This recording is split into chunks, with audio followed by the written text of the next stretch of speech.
In this video, we're going to show you everything you need to know about trading Forex fast. Forex affects every aspect of your daily life, from buying your morning coffee, to refueling your car, to going on holiday. This is all made possible through the process of Forex in motion. There is also a free Forex trading beginner's guide that works in combination with this lesson. We'll show you how you can get it later in this video. So what is Forex exactly? The word Forex is a mashup of foreign exchange and is commonly used to refer to the foreign exchange market, the largest financial market in the world. Picture a massive marketplace trading across all the corners of the globe. But rather than having goods on sale, this market trades in global currencies. The Forex market, or foreign exchange market, is one of the most widely traded markets in the world, with daily trading volume of over $6 trillion. Unlike the stock market, the Forex market is open 24 hours a day from 5 p.m. Sunday to 5 p.m. Friday Eastern Time. So you might be wondering, where exactly is the Forex market based? Well, it's actually everywhere. Forex is a decentralized market with no single central authority or exchange that governs it all. Instead, it is made up of a network of banks, brokers, dealers, and even governments who trade currency with each other. Also, make sure to hit the like button, as it allows for our team to continue to produce more free content on YouTube.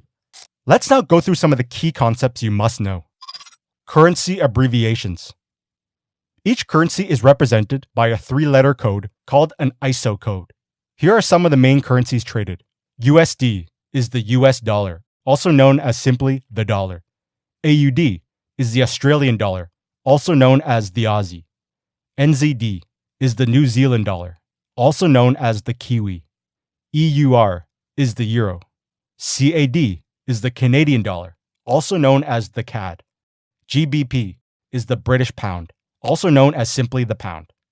JPY is the Japanese yen, also known as simply the yen. CHF is the Swiss franc, also known as simply the Swiss. What is a currency pair? In Forex, currencies are traded in pairs because when you trade Forex, you are buying one currency while selling another at the same time. Let's look at the pound-dollar currency pair, for example. The first currency in a pair is the base currency, and the second currency is the quote currency. Let's say you get a quote of pound-dollar as 1.2655. This means for every 1 pound, you get 1.2655 of US dollars. There is always an invisible one beside the base currency on the left. So here's what happens when you actually trade currency pairs. When you buy a currency pair like the pound dollar, or when you go long on the pound dollar, you're expecting the pound to appreciate while the dollar depreciates.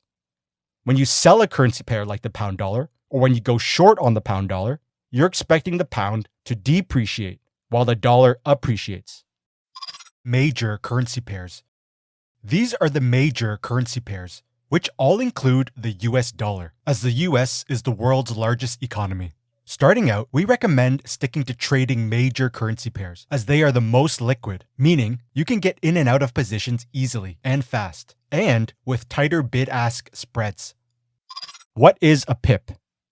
In the land of Forex, exchange rate changes are measured in pips. A pip stands for a percentage in point or a price interest point. This is a standardized measurement for the smallest whole unit price move that an exchange rate can make. If the Australian dollar is sitting at 0.6751 and its value gained by 1 pip, it would move to 0.6752. Most currencies are written to the 4th decimal place, with the 4th decimal place representing 1 pip. However, some exceptions buck this trend, such as with the yen-crossed pairs. The Japanese yen is often quoted to 2 decimal places. So a 1 pip gain would be 146.22 rising to 146.23. There's also a pipette, which is a fractional pip that is 1/10 of a pip and is represented by the 5th decimal place. Before we continue, we want to hear from you. Tell us in the comments below right now what video topics we should cover next.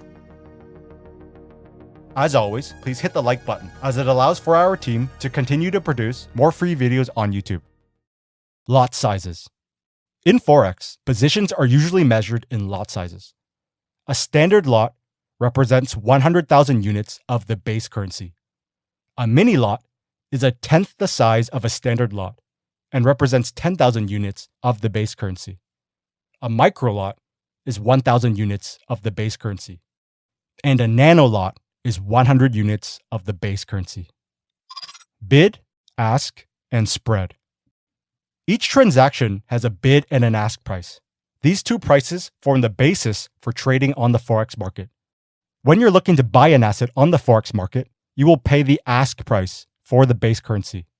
When you're looking to sell an asset on the Forex market, you will sell at the bid price. The difference between the bid and ask price is called the spread. In essence, the bid-ask spread is the difference between the price a dealer will buy a currency and what they will sell it for. The spread covers the dealer's profit and the cost of the transaction. It is essentially the cost you pay to enter the market. It's important to note that different brokers can offer different spreads, or they may offer variable spreads that can change based on market conditions. Brokers and leverage. You, as an individual retail trader, require a broker to access and trade the Forex market.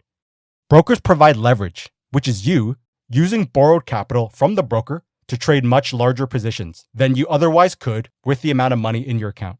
Imagine leverage like using a financial lever. With a lever and minimum strength, you can lift heavy loads with less effort. Like a lever that magnifies physical strength, financial leverage magnifies your trading power. Essentially, leverage turns up the volume on trades. However, with the potential for more profit comes the potential for more loss. It's important to keep in mind that leverage can act as a double-edged sword. Leverage offerings vary from broker to broker and are usually expressed in a ratio, such as 1 to 50, 1 to 100, or 1 to 500. Usually, traders will be required to deposit a margin of the trade to act as collateral for the leveraged position. Liquidity. Visualize a vast global marketplace where many players are trading. Each transaction barely makes a ripple on the surface, like dropping a tiny pebble into the ocean. Because of the market's vast size, people can quickly enter in and out of trades without causing much disruption to the exchange rate. Simply put, a liquid market is a financial market where lots of trades occur, and it's easy for traders to buy and sell. Market volatility. High volatility means prices are changing rapidly and by significant amounts, like a crazy roller coaster ride with sudden drops and steep climbs. Notice the drastic and wide swings of price, which signals high volatility and means that there is more risk for your trades, but also more reward. In times of low volatility, the market is calm, with smaller exchange rate fluctuations and price changes. Low market volatility is like leisurely riding on a scenic railway. Notice the small swings of price, which signals low volatility and means that there is less risk for your trade, but also less reward. Now, there are many factors that can cause market volatility to increase or decrease. Things like inflation, market demand, foreign policy announcements, political and economic conditions, economic data releases, central bank decisions, natural disasters or crisis, changes in interest rates. With all these factors at play that cause swings in price, speculating on exchange rate fluctuations is one of the most common ways for individuals to make money trading in the Forex market. So how do people make sense of the Forex market? Well, traders can employ a range of trading strategies, one of which is technical analysis. With technical analysis, traders study historical price movements and data in order to identify similar patterns that have the possibility of repeating themselves in the future. The idea here is history loves to repeat itself. Think of technical analysis like a detective hunting down clues to uncover how an individual acted in the past in order to try and predict how they will act again in a similar way in the future. Here are a few simple examples of technical analysis in action. You look at historical price movement and notice price was making higher highs and higher lows, signaling a moving uptrend. So you believe in the future, price will continue to make higher highs and higher lows. So you want to look for long trades to trade with the moving uptrend. You look at historical price movement and noticed that price was making lower highs and lower lows, signaling a moving downtrend. So you believe in the future, price will continue to make lower highs and lower lows. So you want to look for short trades to trade with the moving downtrend. You look at historical price movement and notice every time price came to this area, it reversed drastically, which means this area is of high interest to buyers and sellers. So you believe in the future, if price comes back to this area, there is a higher percentage chance that price will reverse off of it again, which presents trade opportunities. You look at historical price movement and notice that every time price touched this trend line, it bounced off of it. So you believe in the future, if price comes back to this trend line, it'll bounce off of it again, which presents trade opportunities. Now, another method people use to trade the Forex market is fundamental analysis. Fundamental analysis examines the broader macroeconomic and geopolitical factors that influence the exchange rate and currency value. Picture fundamental analysis like compiling a weather forecast. As a forecaster, you are analyzing the atmospheric conditions to create a prediction for future weather events. Rather than atmospheric conditions, Forex traders are looking at factors like a country's economic indicators, such as GDP growth, inflation, and unemployment to gauge the health of the country's economy, interest rates and monetary value, political events and government policy change, central bank statements, any breaking news and/or significant market events. They use this information to try and predict the upcoming market fluctuations in exchange rates and currency value and use them to their advantage. Many traders use an economic calendar as a way to keep track of upcoming economic events or announcements. Now, as promised, to access the Forex Trading Beginner's Guide that works in combination with this video, go to the description below and click the link for instant access. Make sure to hit the like button, as it allows for our team to continue to produce more free content on YouTube. Also, tell us in the comments below right now what video topics we should cover next.